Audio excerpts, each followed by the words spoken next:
Right, Shalom. All praise to Yahawah, BAHASHAM, YAHAWASHI, BAHASHAM, QADASH. Double honors to the apostles of Great Millstone. Shalom to the hopeful elect. Let's get it.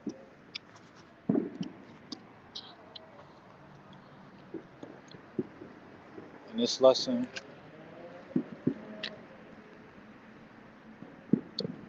is inspired by the apostles, at camp. Apostle Tahal on Saturday, he mentioned, you know, it's niggas like Vocab Malone, for instance, you know, that's saying the Edomites are done away with.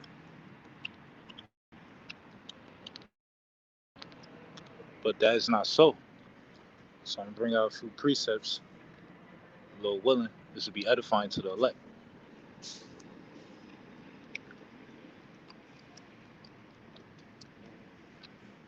It's the book of Genesis, chapter 36. I'm going to start at verse 1. And it says, now these are the generations of Esau, who is Edom. And the key word in this verse is generations. Like I said, it's niggas out here like Vocab Malone, that like to say the Edomites are done away with. You got people saying Esau was just one man. And that's not so. Esau was a nation.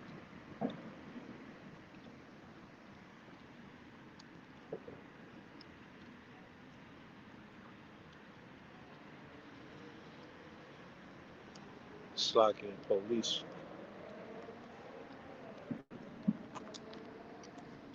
See what these devils doing. I'm in the park right now, man. It might bother me. Slacking.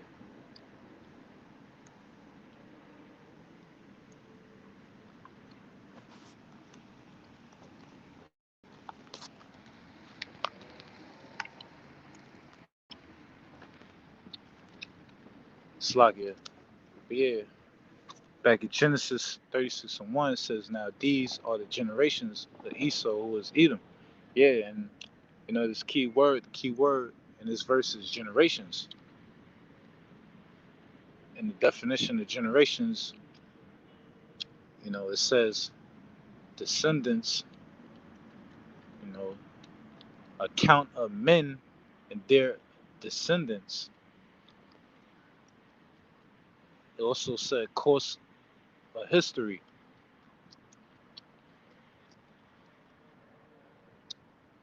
So this is telling you that Esau was not just one man. Esau had children and they had children, so on. I'm going to jump down to verse 8. It says, thus dwell Esau in Mount Seir. Esau is Edom. And these are the generations of Esau, the father of the Edomites in Mount Seir. Yeah, and that's Mount Seir is where the Edomites dwelt at. If you read from the first 8 verses of Genesis 36, it'll tell you his children, and his grands and greats and all that. So this is telling you that, Vocab Malone, that Esau had a big tribe. It was a nation of people.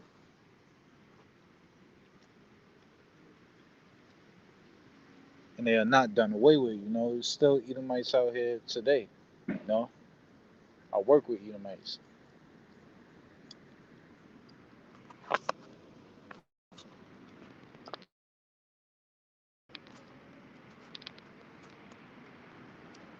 I'm gonna go to Obadiah, chapter 1. I'm gonna start at verse 8. And it says, shall I not in that day, saith the Lord, YAHAWASHI, even destroy the wise men out of Edom, and understanding of the mount of Esau? Yeah, and this is the Lord speaking. This is sarcasm. He's saying, he being funny with it. Like, Will he not destroy the wicked? The red man, vocab alone, he says the Edomites are done away with. But, there's Edomites walking around every day.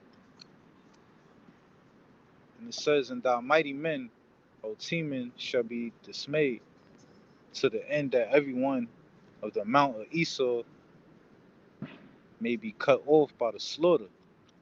Khan, when Yahawah return, a lot of Edomites are going to be destroyed. First, they got to serve this captivity, but, the elite bankers, they going to be the one to go in captivity. A lot of are going to die, and they're going to come back in the kingdom as babies and grow up as slaves. And they're going to serve this captivity for 1,000 years, and then, the Lord is going to cut them off.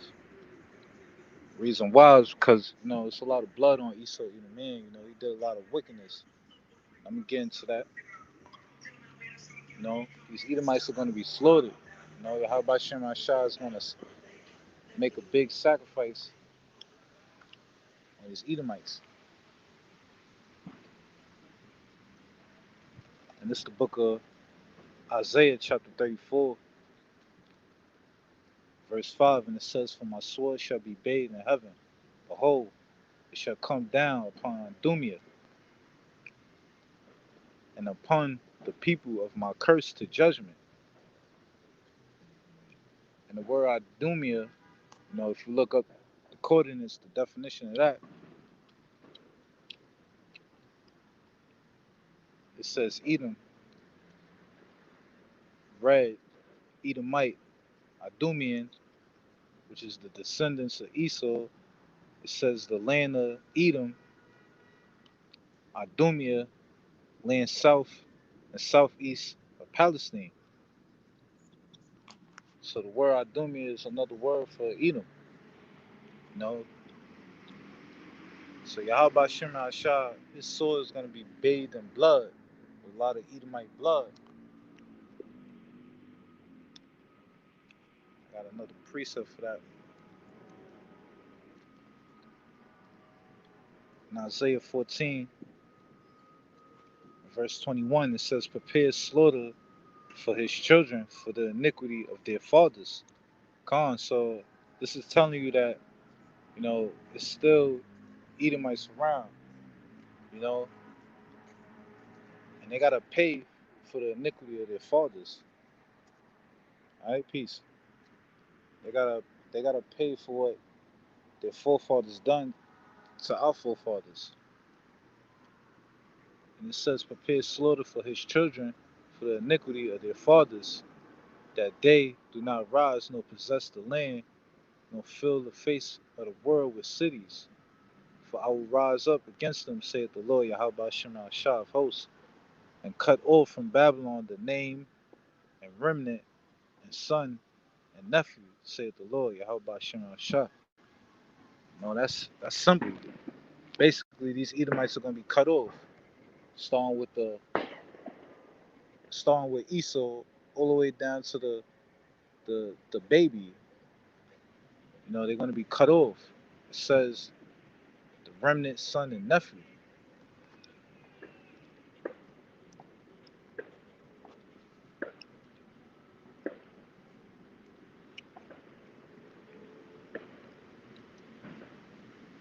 Back in Isaiah chapter 34, verse 6, and it says, the sword of the Lord, Yahweh Shem Shah, is filled with blood.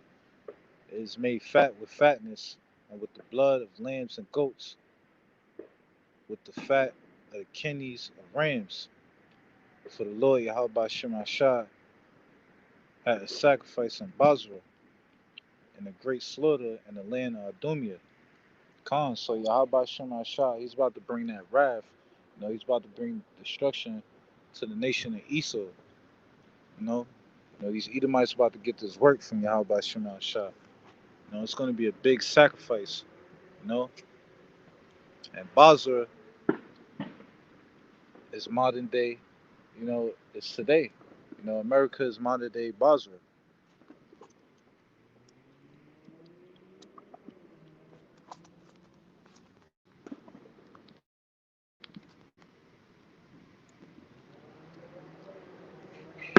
something else.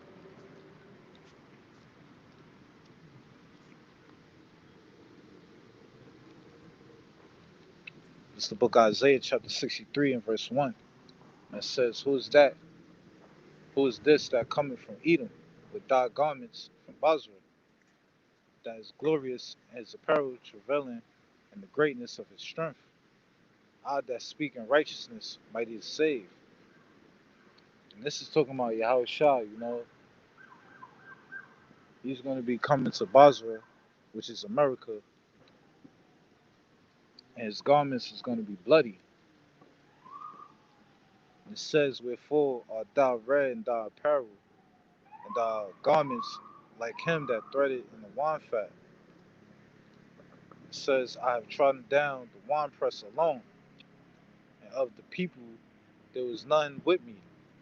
If I will thread them in my anger, and trample them in my fury, and their blood shall be sprinkled upon my garments,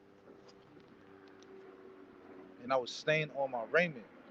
Gone. So when Yahweh shall return with the chariots of Israel, he's going to be shedding a lot of blood. It's going to be a lot of heathen blood, a lot of Esau blood on him, you know, because of their wickedness. Esau shed a lot of blood, a lot of Israelite blood. So Yahweh Shah, he's going to return and pay him back in blood. He's going to feel that sword. He's going to feel his anger.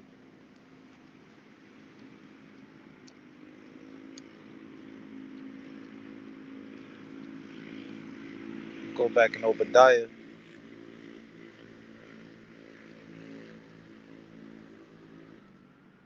chapter 1. I'm going to reread uh,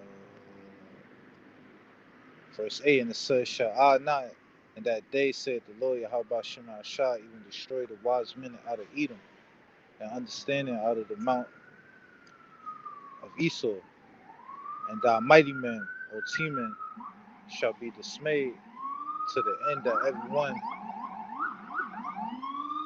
slack.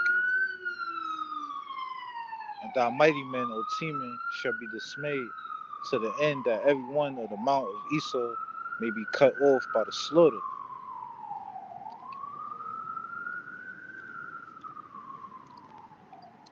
And it says, "For thy violence against thy brother Jacob, shame shall cover thee,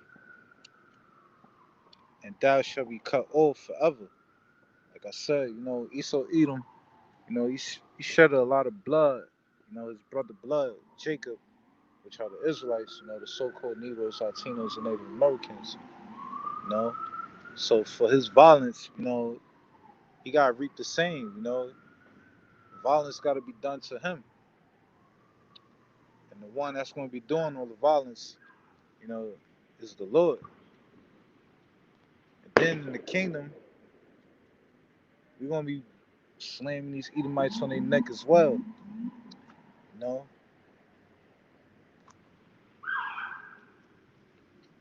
We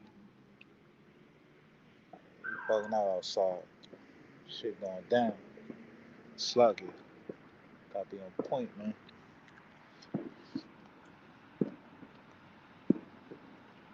Yeah, so these Edomites are going to be cut off forever, man. Once they serve this captivity, is lit for them, man. It ain't going to be no more red men walking around. It's just going to be the Israelites and these heathen nations. Bring out something else.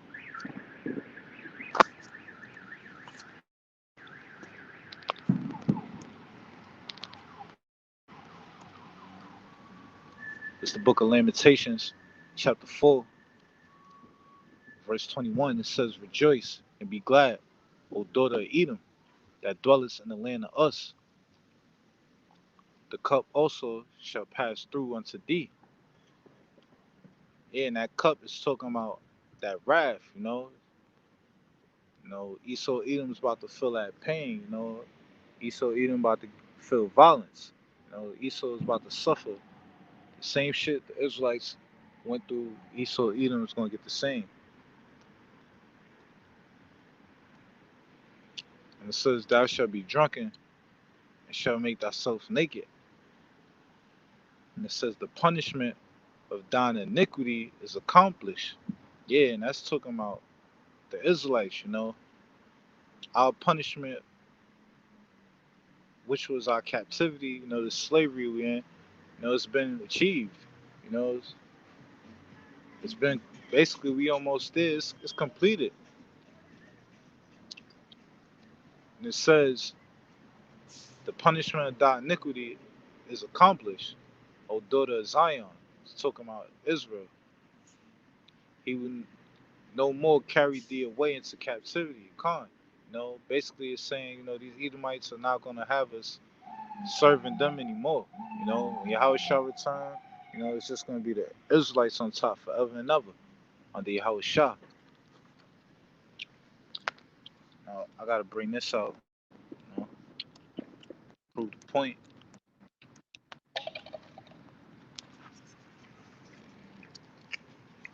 This is the book of 1049.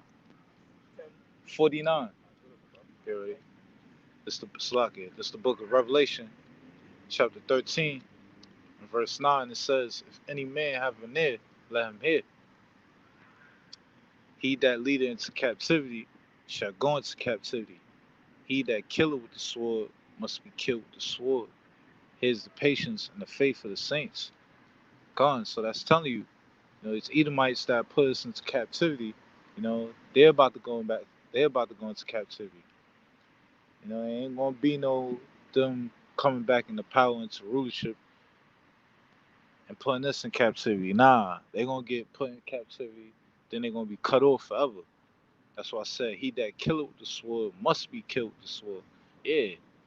Once these Edomites get smoked, it's over. Once they serve this captivity, there ain't gonna be no more Edomites after that, man. The whole nation of Edomites are gonna get cut off from the face of the earth. Bring out something else, man. Point. It's the book of Isaiah, chapter 14, verse 1. It says, for the Lord YAHAWASHI will have mercy on Jacob, and will yet choose Israel and set them in their own land. And the strangers shall be joined with them, and they shall cleave to the house of Jacob. And that's talking about the new believers cleaving onto the apostles on down, to the elders and teachers. And we will be put back in our land, which is Israel. And it says, and the people shall take them. The people is talking about the Israelites. And who's them? These Edomites, Esau, Edom. He that leads to captivity shall go into captivity. And says, and bring them to their place. Yeah, so they coming back home with us. And it says, in the house of Israel shall possess them in the land of the Lord, YAHAWASHI, for servants and handmaids. Yeah, so these heathens are going to be our slaves. They're going to be serving us. They're going to be our servants and handmaids, men and women and children. And it says, and they shall take them captives, who captives they were. Yeah, he that lead into captivity should go into captivity. You know,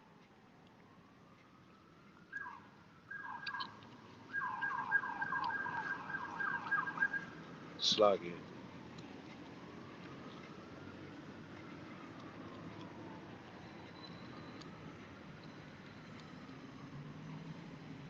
Things bugging out here. Yeah, it says, and they shall take them captives, who captives they were.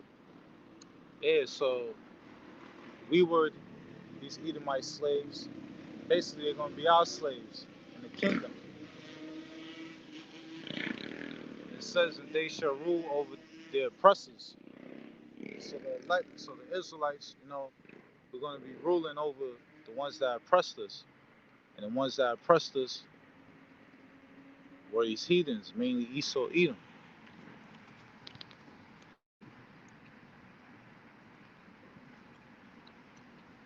Back in Lamentations 4 and 22, finishing up. And It says he will visit thy iniquity, O daughter of Edom. He will discover thy sins. Come, so Esau Edom is going to pay for all his wickedness, all the shit he done to the Israelites. You know, he's going to reap what he sowed. But I'm going to end that here. With that being said, Shalom.